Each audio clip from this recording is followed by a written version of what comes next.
sejam todos bem-vindos e bem-vindas ao Conversa de Futuro.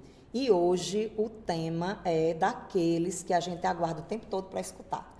Hoje a gente vai falar sobre 22 anos da Lei 10.639/2003 e o racismo estrutural. Essa lei foi a que mudou a educação no Brasil. Então vamos conversar sobre isso com a professora Guaraciane Mendonça, que é uma querida, uma professora de História, que a gente, pesquisando sobre quem era ela na fila do pão, a gente descobriu que essa mulher é graduada em História, é mestre em História, atua no mercado, na sala de aula, da educação básica ao ensino superior. Professora Guaraciane, é um prazer encontrá-la aqui.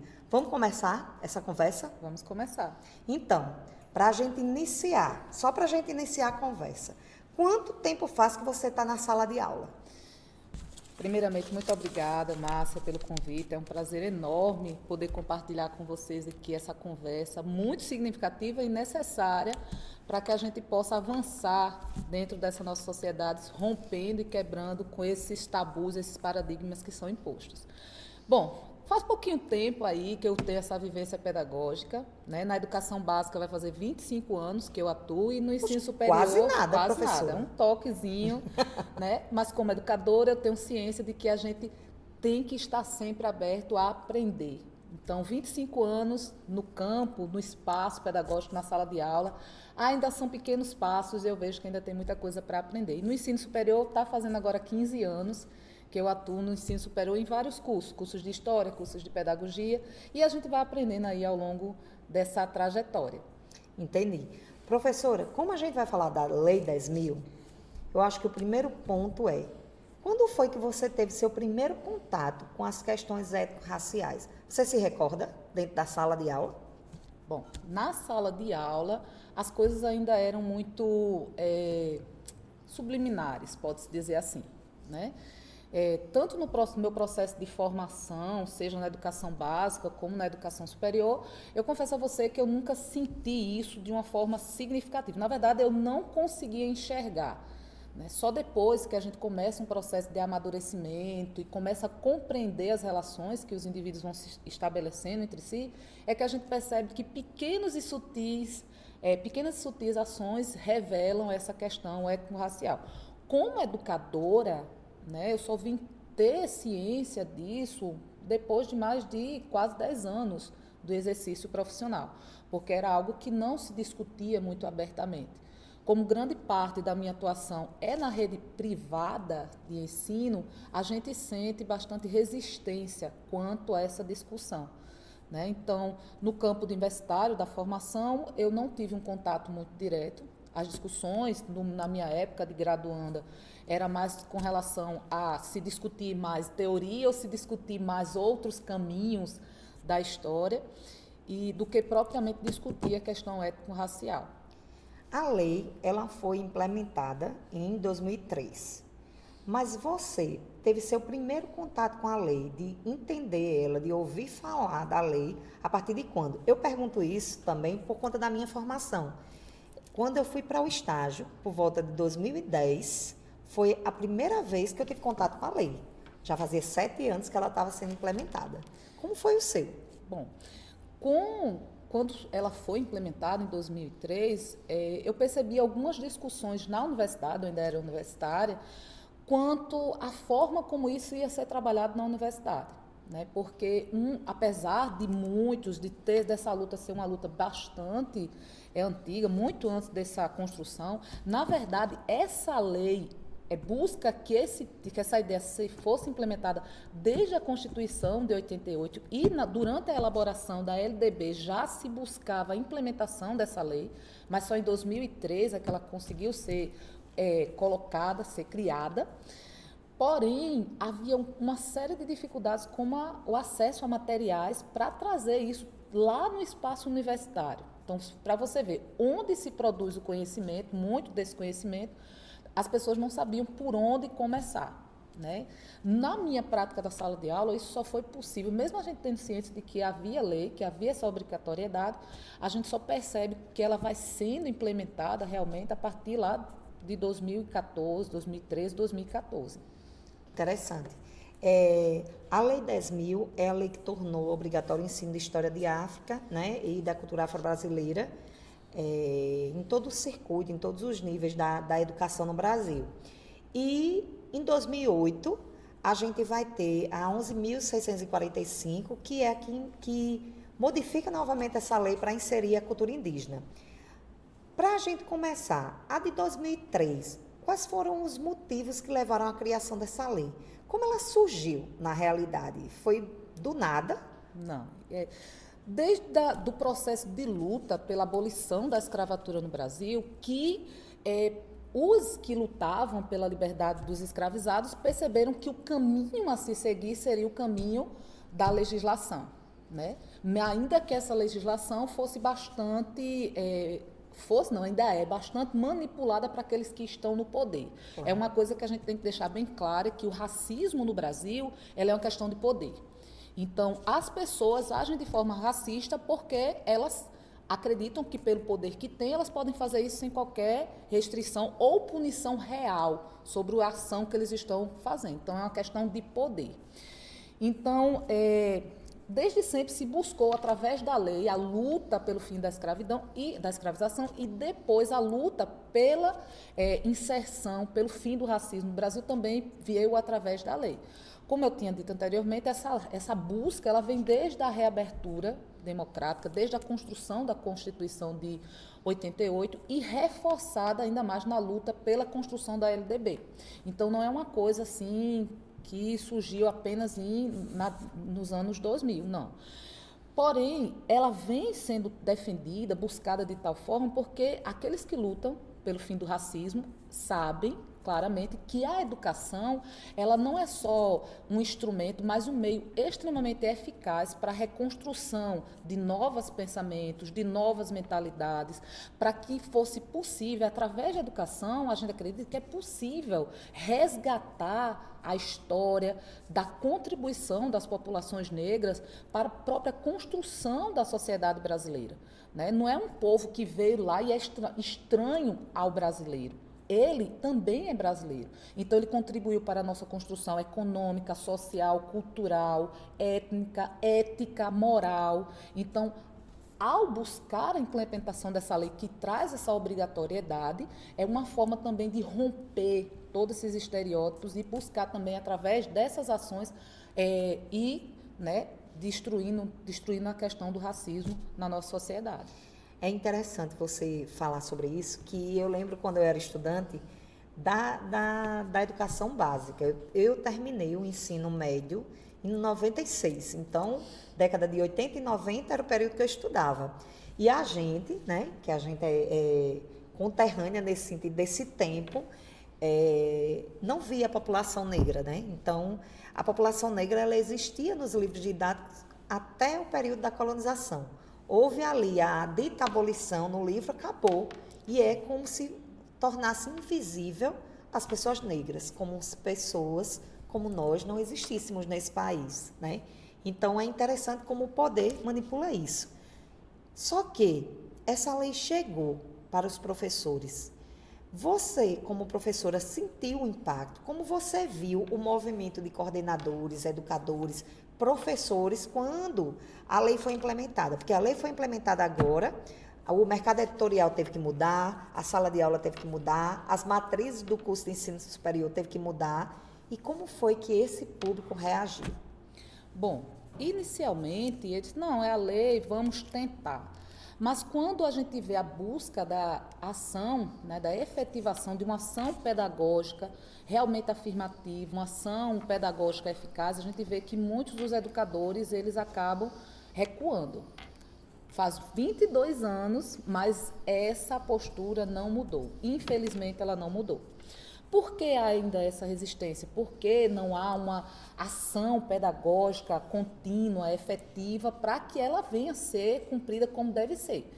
E não da forma que está sendo colocada hoje. A gente tem eu posso colocar duas questões. Uma delas é a falta mesmo de preparação, tanto na formação inicial como na formação continuada desses profissionais, para o exercício, né, dessa prática, como também a própria resistência cultural dessas pessoas. A cultura dos povos africanos no nosso país ainda é vista de uma forma exótica ou então de uma forma preconceituosa mesmo, distanciada, né? Então, é muito lindo o samba, mas quando se busca discutir isso dentro de uma perspectiva da cultura africana e da relação desse samba com a questão religiosa, as pessoas já recuam, né? Então, ainda há um preconceito muito grande por parte dos próprios educadores e de familiares no que diz respeito à discussão aberta, clara e direta na educação básica em relação ao conhecimento da cultura africana, da cultura afro-brasileira. Então, mesmo com tantos anos, ainda é um tabu muito grande, tanto por parte dos educadores, que falta essa formação, quanto daqueles que se negam a entender que isso faz parte do cotidiano, né? E construir uma prática realmente efetiva nesse contexto. Eu sei que atualmente você está também no ensino superior. Qual é a reação dos alunos do ensino superior quando você diz que vai ministrar aula sobre história da África? Inicialmente, como eu trabalho nos cursos de pedagogia, inicialmente eles se mostram bastante animados, né? Então, a gente começa com a história, a gente fala da cultura, em vários aspectos, a língua, a questão das relações que se estabelecem entre os povos, essa dinâmica de construção. Relembra um pouco, né, a chegada dessas populações que foram trazidas aqui à força para trabalhar como escravizados, mas existem algumas coisas que ainda há forte resistência, né? Como, por exemplo, quando a gente vai discutir sobre a religião desses povos, né? A gente vê, quando a gente busca, a gente vê que esses povos foram negados até o exercício de sua religião. E isso não é só no período colonial, não, muitas vezes, ou no período imperial, que é uma ideia que muita gente acha que foi lá que as coisas foram se tornando, se construindo e ficaram dessa forma. Não. Até mesmo depois da abolição da escravatura, até mesmo no advento da República e com todas essas mudanças, esses estereótipos eles foram gradativamente sendo reforçados. Então, no que diz respeito à questão religiosa, por exemplo, quando a gente toma como exemplo a questão do Rio de Janeiro, por volta das décadas de 70, 60, por aí, muitas igrejas cristãs, né, subiram os morros, que foram os lugares para onde essas populações negras foram empurradas, e começaram a introjetar nessa população a ideia de que eles viviam na pobreza, eles viviam na fome, eles viviam na miséria, eles eram excluídos, viviam na violência, por causa dos seus orixás, por causa de suas crenças, e que chegava a hora deles receberem a verdadeira fé, né? Em conhecerem o verdadeiro Deus. E você vê, a partir desse contexto, um reforço de uma ideia que começou lá com o processo de colonização, mas um reforço que acaba trazendo essa ideia de que a cultura, que a religião africana tem alguma relação com o mal. Então, quando a gente traz isso para a sala de aula, para discutir junto com os nossos alunos, o sincretismo, a forma como os africanos se relacionam com o divino, há uma resistência muito grande mesmo, a ponto de ter debates acalorados, viu, dentro da sala de aula.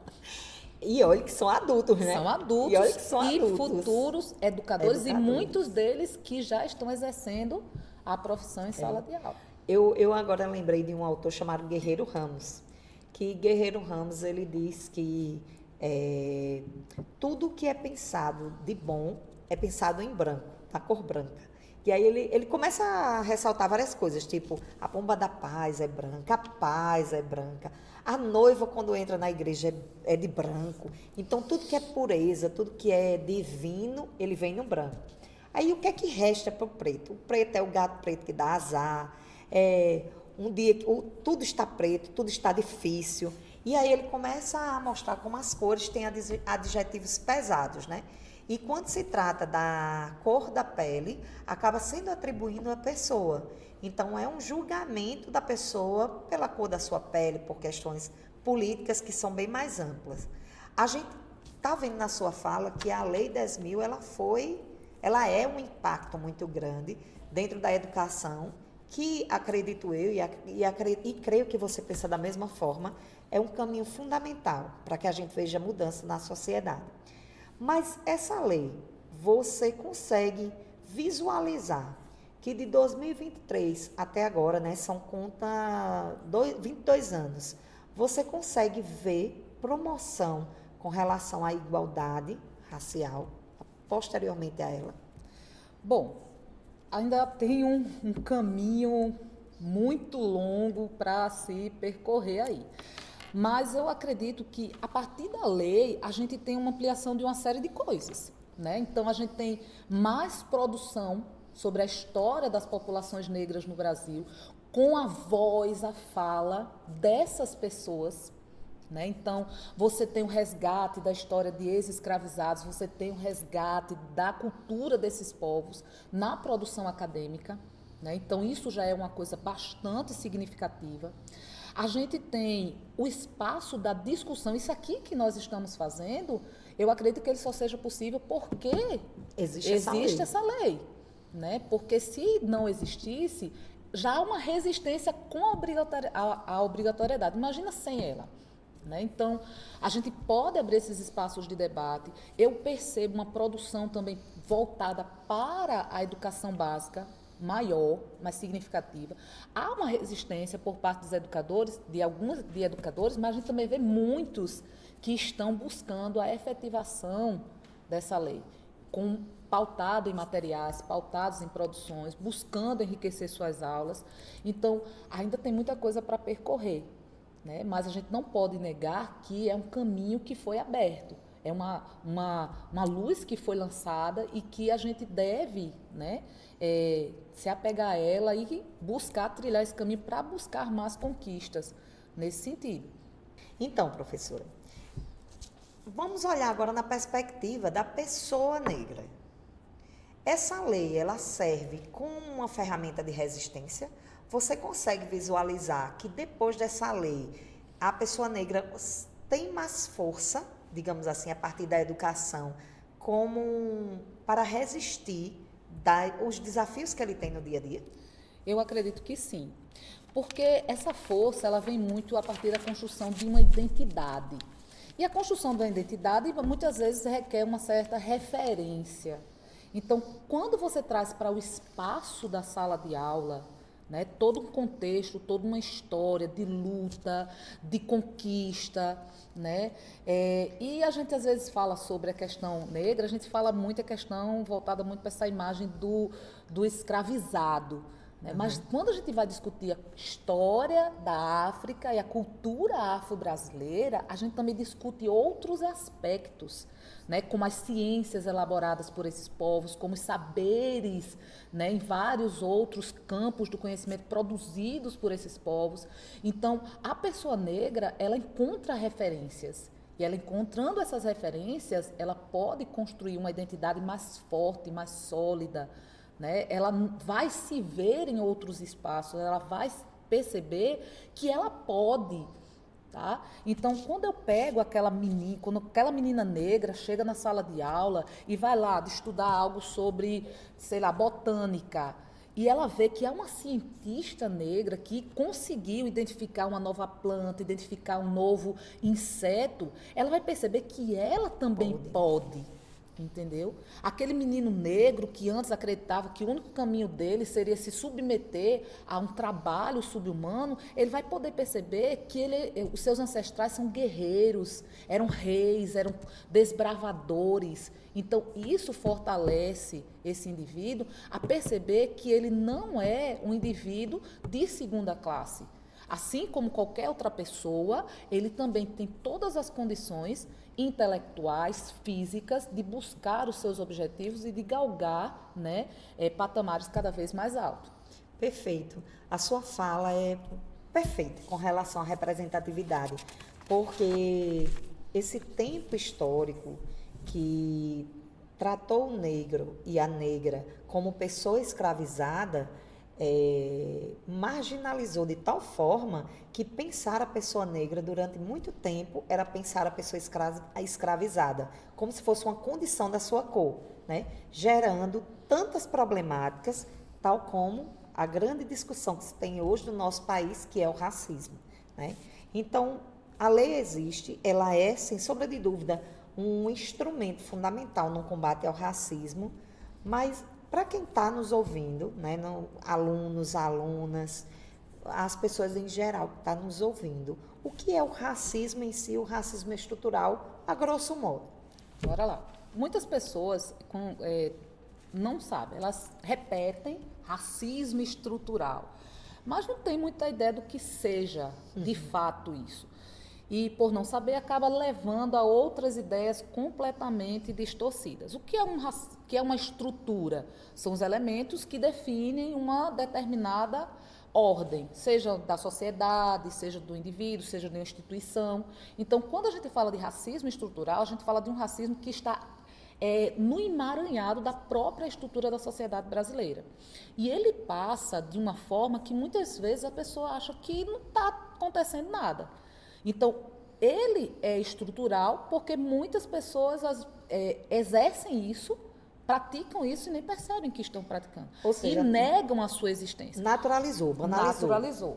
Por exemplo, a gente tem no nosso país um racismo institucional, que foi sendo construído, né, ao mesmo tempo que se foi construindo, se foi tendo conquistas legais, por exemplo, na Constituição de 88, o racismo foi colocado como crime ilegal e inafiançável.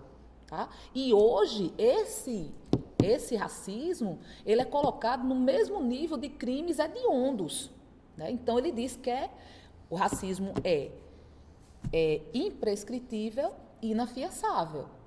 Mas a gente vê alguém sendo preso porque cometeu racismo. Você já viu alguém? Né? Antes dizia, não, foi sem querer, foi injúria racial. Só que agora a injúria racial ganhou o mesmo peso que o racismo. Então, e agora? Você vê alguém sendo preso? Então, você tem um conjunto de instituições, você tem a lei que regulamenta, mas falta o exercício real dessa prática. A gente tem, por exemplo, um racismo recreativo. Muita gente nunca ouviu falar nisso. Como assim racismo recreativo? Eu já ia dizer, professora... A senhora nunca ouviu falar? Não. Pois, quando você liga aquele programa, programa de humor, né, que coloca a mulher negra como aquela empregada semi-analfabeta, que troca o problema pelo problema e você acha graça na fala, isso aí é racismo recreativo. Alguns de vocês, não sei, né? Mas Márcia e eu somos do tempo que assistíamos na frente da televisão os Trapalhões. Exato. Lembra? A primeira coisa que veio à minha mente. Pois é, lembra o Mussum? Como ele era xingado, como ele era depreciado pelos outros membros da trupe lá. Mas a gente sabe a maior graça nisso. Então, essa graça que a gente acha quando uma pessoa negra chamada de urubu, quando é comparado com um animal ou comparado com um macaco e acha graça disso, isso faz parte desse racismo recreativo. Então, perceba, tem diminuído muito, graças a Deus, tem diminuído muito, muito, muito mesmo, por causa dessa luta. E foi principalmente a partir da lei. Entendeu? E outras ações do movimento negro em busca do fim desses racismos, né? Dentro dessa estrutura. A gente tem um racismo passivo. Né? O que é racismo passivo? Eu não sou racista, mas não basta apenas dizer que você não é racista. Você tem que ser antirracista. O que é ser antirracista? É você lutar, combater. Quando você vê uma ação preconceituosa, você se colocar de forma firme contra essa ação preconceituosa. E quando você não entender algo e por algum motivo você acreditar que aquilo pode ter alguma relação com racismo, você procura se informar melhor para que você não reproduza aquele preconceito. E tem o bonitinho, que eu acho muito interessante, que é o racismo cordial. Né? O que é racismo cordial? É aquele que diz, nossa, eu não tenho racismo, eu até tenho amigos pretos, como se isso fosse assim um benefício que você está fazendo para com o outro. Né? Mas quando, por exemplo, se fala das leis de cota, você é o primeiro a se colocar contra, dizer que é um privilégio.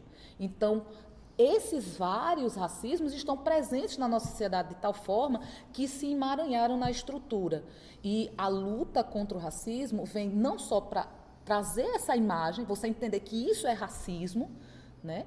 E lutar para que isso seja desconstruído, porque isso tudo é uma construção, minha gente, é uma construção cultural, uma construção histórico-cultural dentro da nossa sociedade. E assim como ele foi construído, ele pode ser desconstruído. Eu estou aqui, ainda processando a lista de racismo, porque é muito. Então, eu lembrei que quando a gente estuda sobre essa questão étnica, a gente vê que em 1930, no meio ali do século XX, a gente vê um movimento diferenciado, que é um movimento que tira o negro de um lugar no qual a ciência legitimava de incapaz e tudo mais, que tinha toda uma discussão sobre isso, e coloca ele dentro de uma perspectiva cultural com Gilberto Freire, né? Afirmando que não existia racismo aqui, a gente vivia uma democracia racial. E que a gente sabe que isso piorou a situação, porque acabou que legitimou ainda mais práticas de racismo, legitimou o fato das pessoas denunciarem e não ser considerado racismo, porque a gente vivia em harmonia. Só que a gente sabe que nada disso é real. E depois dessa luta toda, dessa batalha de lei e de militância e de movimentos em prol disso tudo, você consegue enxergar diminuição dessa desigualdade na nossa sociedade? Você consegue ver isso já? Ou ainda não? Bom, a gente vive muito isso. A gente tem a luta, a lei e a questão da prática. Então, a gente tem a luta, que vem aí há muitos anos.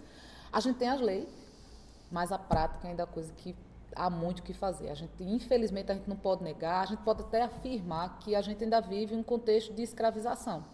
Escravização presente na desigualdade social, escravização presente na desigualdade econômica e também psicológica. Tá? Então, ainda há uma forte resistência do próprio mercado de trabalho para a inclusão desses profissionais pretos em determinadas áreas, né, que são tidas como espaços exclusivos de uma determinada elite branca. Né? Mas, ao mesmo tempo que a gente vê ainda a presença dessa forte resistência à inserção desse profissional negro, a gente também vê a busca cada vez maior dessas pessoas para serem incluídas dentro desses espaços. Então, por exemplo, eu já tive a oportunidade de ir a um posto médico e encontrar lá um profissional negro, né? Ele era enfermeiro, né? Mas era um profissional negro. Eu nunca que imaginei encontrar um profissional na área de saúde negro, né? Na minha época de criança, nunca se viu isso. Muito difícil. Eu não tenho recordação Entendeu? de ter ido para um profissional negro quando eu era criança. Quando criança, nunca tinha visto nem sequer menção. Mas hoje eu já tive a oportunidade de ver um enfermeiro negro, né? Um fisioterapeuta, né? Já fui a uma clínica que tinha um fisioterapeuta negro. Então, você tem, por exemplo, nessa área de saúde, que é uma área que é colocada como um espaço de uma elite branca, você já vê vários profissionais negros exercendo esse espaço.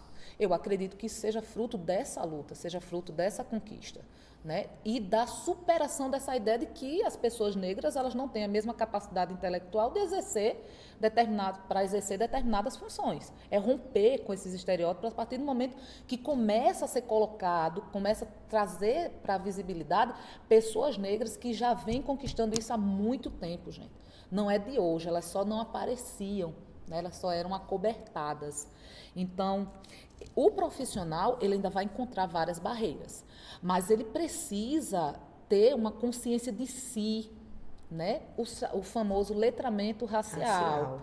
A partir do momento que você tem um conhecimento de si e das suas potencialidades, você consegue enfrentar essa realidade. Não é fácil, não é suave, não vou dizer, vai ser bem... Não.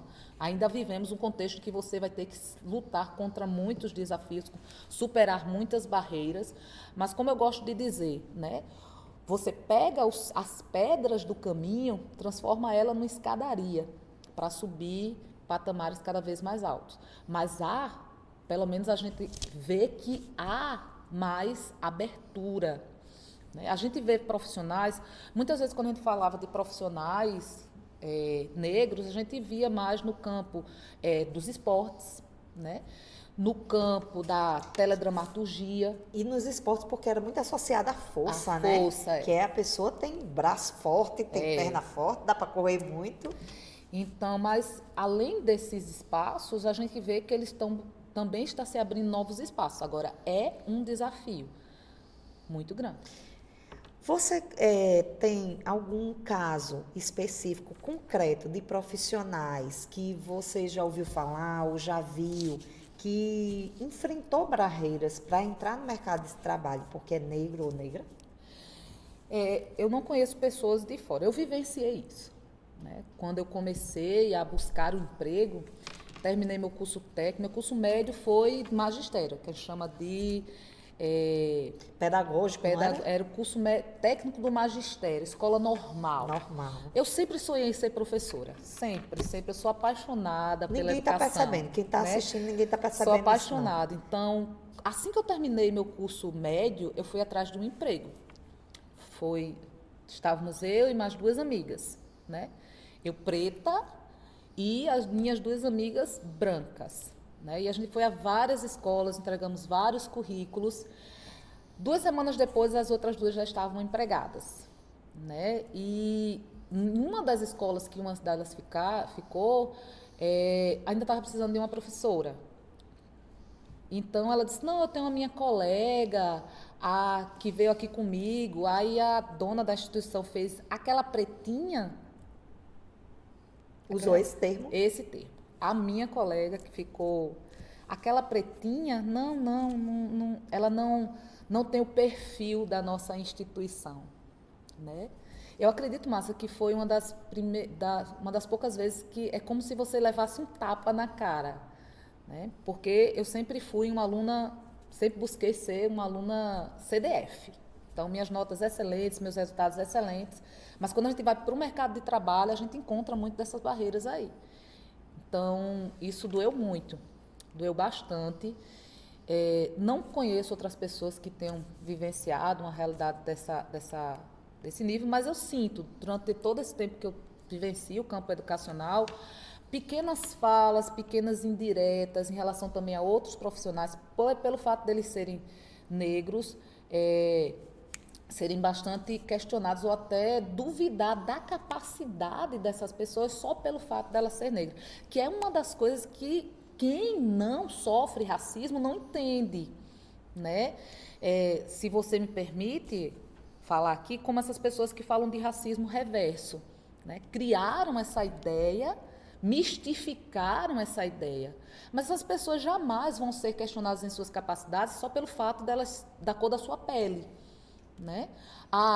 Essa daí não vai dar, essa não consegue não. O fato da pessoa ser preta já é colocado como algo que limita a capacidade daquele indivíduo, né? De você poder prestar um bom serviço, de você desempenhar aquela função. Essa daí não dá certo não. Quando você vai ver, não dá certo porque é preta. É um critério a mais. Um critério a mais. Às vezes eu falo com os meus alunos, eu digo, vocês acham que não acontece, mas quantas vezes vocês puxaram a mochila no ônibus para assim, ó, pro lado de vocês, quando estava passando um negão? Quando entrou o negão lá dentro do ônibus, quantas vezes você pegou sua bolsa e puxou aqui? Né? Agora, quantas vezes você fez isso quando uma pessoa branca está passando por trás de você? Quantas vezes você puxou a sua bolsa? Quantas vezes você mudou o lado da rua?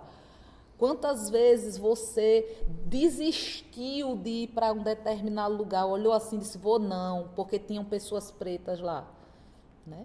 Então, eu sempre coloco isso e as pessoas começam a fazer uma reflexão sobre o que fizeram, de menina, nem mais as pessoas, quando a gente fala de racismo estrutural, está dentro disso também. Então, a pessoa cresce achando que o negro é o marginal, o negro é o sinônimo da violência, e isso traz sérias consequências e também prejudica a inserção dessas pessoas no mercado de trabalho. Então, professora, eu estou tão impactada, e olha que eu já li várias coisas, que eu já estudei, que pesquisei sobre o assunto, mas parece que toda vez que eu ouço é tão doloroso, por me reconhecer em muitas falas e por me solidarizar com todas as pessoas que enfrentam isso. A gente tem uma ideia que esse nosso programa ele esteja voltado para a educação também. E que os nossos alunos, seja ele da modalidade EAD, da modalidade presencial, de todos os cursos que tem na instituição e qualquer outra instituição ou qualquer pessoa que chegue aqui, ele venha conosco refletir, e principalmente refletir sobre a atuação no mercado de trabalho. Como um estudante negro ou negra, como ele pode adotar, ou quais estratégias ele pode adotar para enfrentar essas barreiras no mercado? Porque ele vai estar nos ouvindo, deve estar refletindo assim, rapaz, eu sou uma pessoa dessa, e agora que eu vou para o mercado? Além, né, de buscar uma formação real e significativa, né, não dá para fazer placebo não, viu, minha gente? Tem que se empenhar e buscar uma... Quando eu falo uma formação real e significativa, é você, além de realmente se dedicar às disciplinas que você tem no seu curso, você também buscar ser visto dentro desse seu curso. Então, participar dos projetos, participar das ações que são promovidas dentro daquela instituição em que você está. Mas, além disso, da sua busca para uma formação significativa, é necessário também que você busque a construção de sua própria identidade. Né? Porque a gente tem que saber quem somos, como você mesmo colocou na conversa, no início da conversa, quem somos na fila do pão. Né? Apesar de enfrentar as dificuldades enquanto profissional da educação, não foi fácil me inserir no mercado de trabalho, mas eu sempre busquei ir além daquilo que era me ofertado apenas pela instituição. Então, você saber de sua potencialidade, saber de suas capacidades, buscar uma formação significativa e definir muito bem sua identidade, porque você vai encontrar esses desafios. Você acredita que o network, né, esse contato, como é que a pessoa negra, ela pode, na sua perspectiva, ela pode construir esse network e construir essa marca pessoal, mesmo dentro desse contexto? Ser uma pessoa que será reconhecida no mercado. Como ele pode começar a construir isso? Bom, uma coisa está bem ligada à outra. Né? Então, quando a partir do momento que você define muito bem a sua potencialidade, você não espera que o outro lhe reconheça. É uma coisa que eu acho muito interessante, né? Eu escutei uma vez que o Chaplin, ele foi para um concurso de sósia de Chaplin e ficou em terceiro lugar. Foi mesmo, não sabia disso não. Ele foi para um concurso de sósia e ficou em terceiro, ou seja, qual a lógica disso? A gente não pode esperar que o outro nos defina. Né? A gente tem que deixar muito claro quem somos nós. Então, esse profissional negro que está buscando construir sua marca, ele vai ter que primeiro ter muita clareza de suas potencialidades e correr atrás e não desistir. Né? Vai encontrar muitas barreiras, mas as barreiras muitas vezes elas servem para que a gente remodele aquilo que a gente está buscando, reforce o nosso desejo, né? E cresça de uma forma ainda mais significativa. A barreira ela não pode ser vista como um impedimento. Né? Sabe quando você está jogando videogame, não tem as fases? Cada barreira dessa é uma fase. Então, a partir do momento que você tem muito claro qual é o seu objetivo, buscar entender qual é o público que você quer atender, tá? O que é que esse público vem a desejar, essas barreiras elas vão servir como etapas para a sua progressão, para o seu crescimento. Então, é persistir, insistir, né? Ser perseverante na busca daquilo que se quer. A gente está em 2025, são 22 anos da lei, né? O tempo todo, quando a gente está na internet, quando a gente está vendo as notícias, o racismo está ali, presente, né? O racismo está muito, muito presente, o combate está ali o tempo todo se acirrando.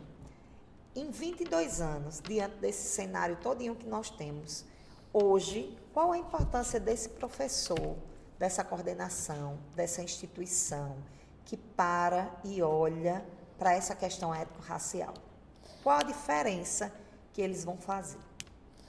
A educação, como a gente viu, né, ele é um instrumento significativo para transformar a mentalidade das pessoas, a forma como elas enxergam o mundo, a forma como elas enxergam o outro.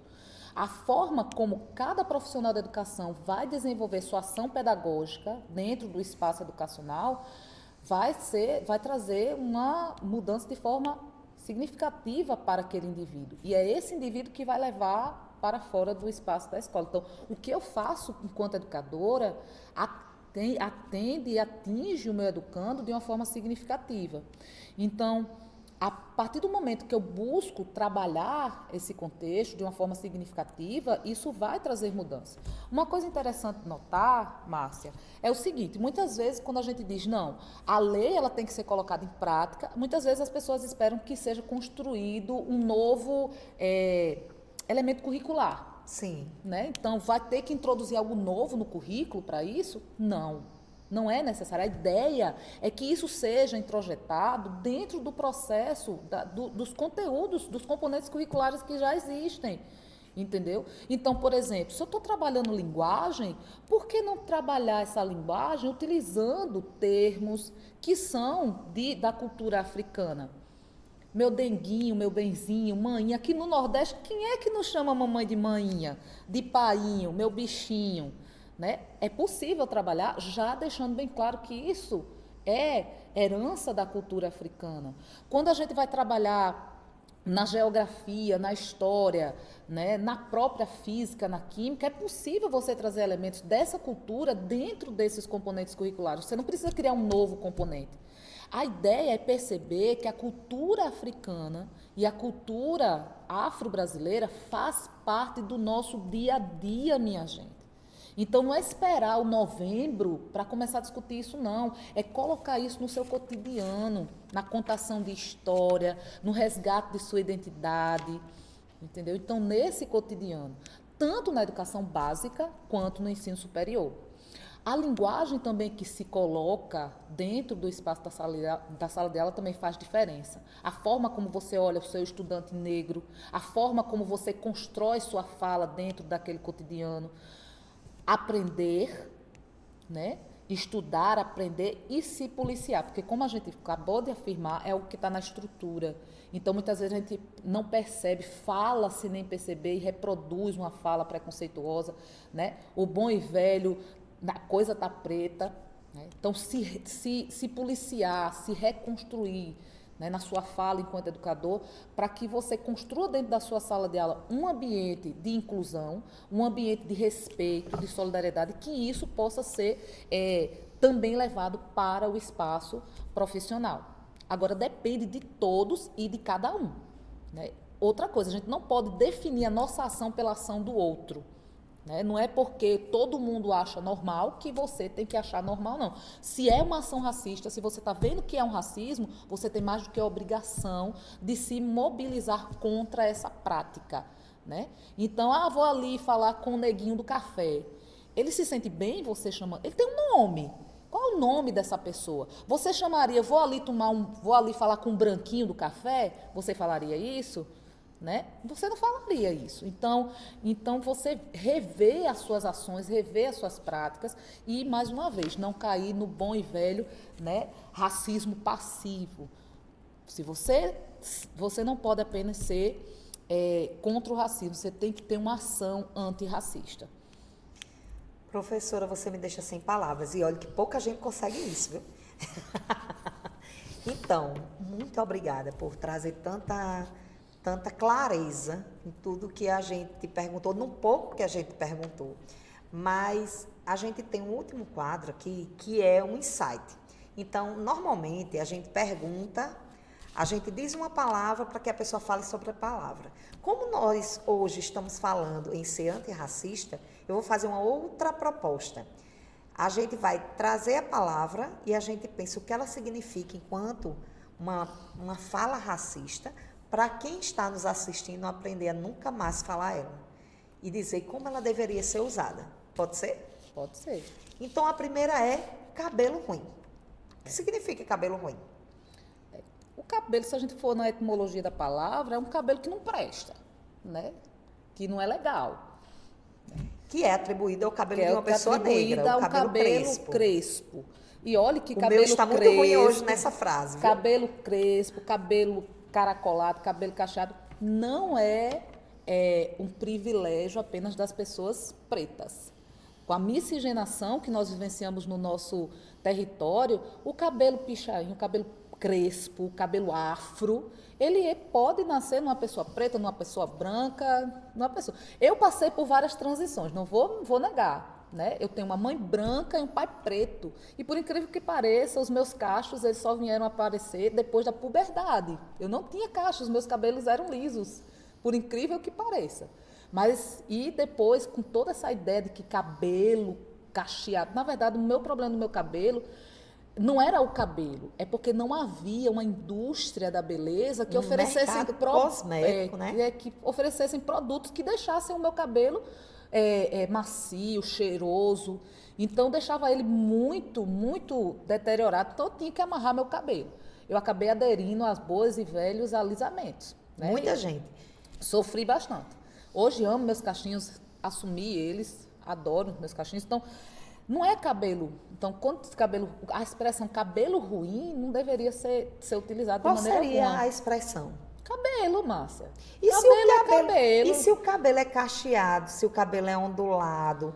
Para não dizer ruim, como as pessoas dizem. A gente diria que você já usou as expressões. Cabelo cacheado, cabelo ondulado. Cabelo, minha gente.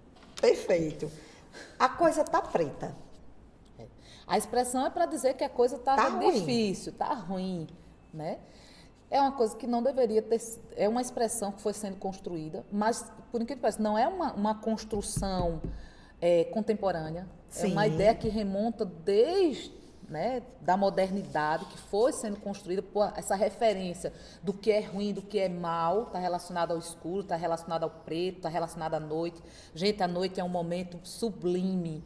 Se vocês soubessem as inúmeras espécimes de aves que são noturnas, os animais belíssimos que são noturnos, a vida que existe na noite, que coisa maravilhosa. Se não houvesse a noite, como iríamos ver o céu estrelado, a lua magnânima, né? Namorar à noite é a coisa mais gostosa que tem. Então, é uma expressão que não deveria ser colocada de forma alguma.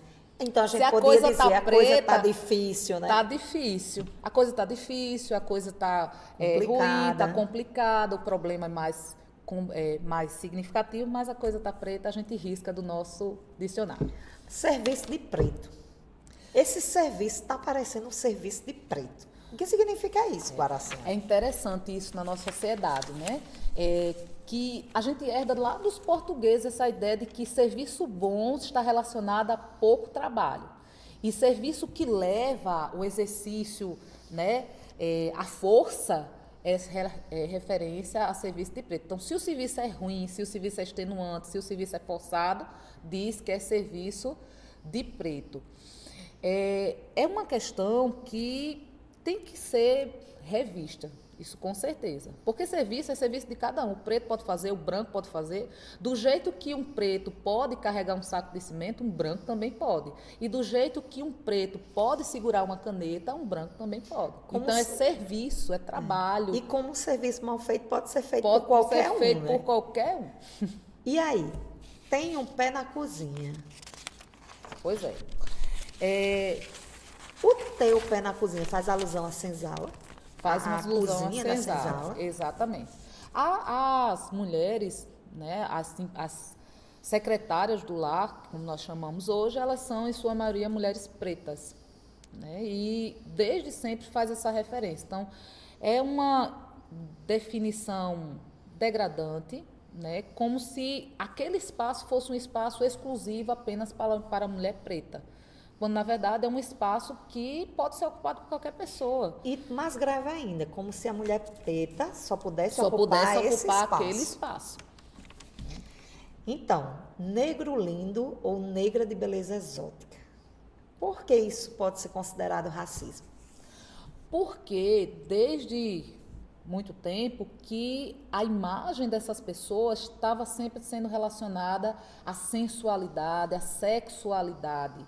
Né? Então, não é visto apenas como algo belo. Como você aprecia uma flor, uma planta, uma paisagem? Sempre se relaciona a essa parte da sexualidade, da sensualidade, do sexo, do prazer, da promiscuidade. Então, a forma como isso é utilizado, foi construído, é um problema.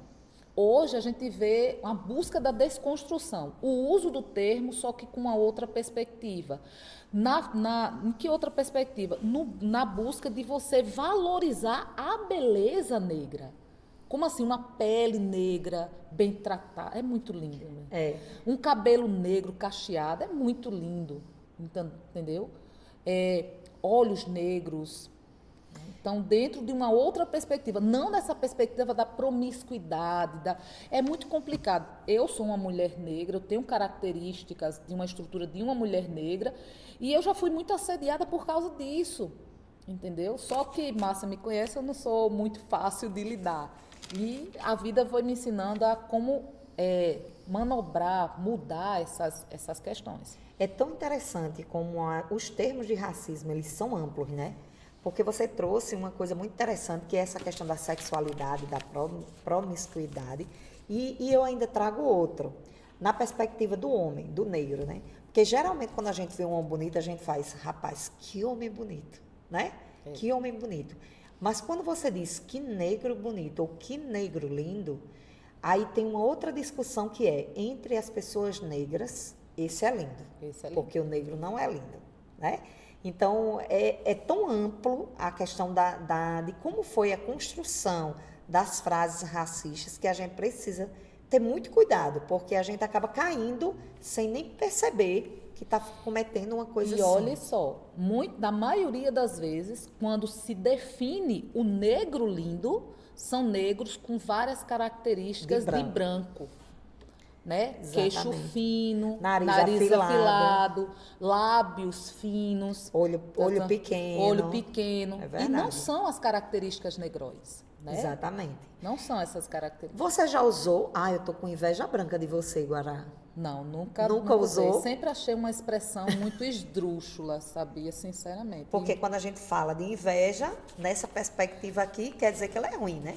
Agora, se ela é branca, é boa, porque o branco é bom. A palavra inveja, ela nem deveria estar inveja preta nem inveja branca, porque a própria palavra inveja, ela traz as duas percepções, tanto a boa quanto a ruim.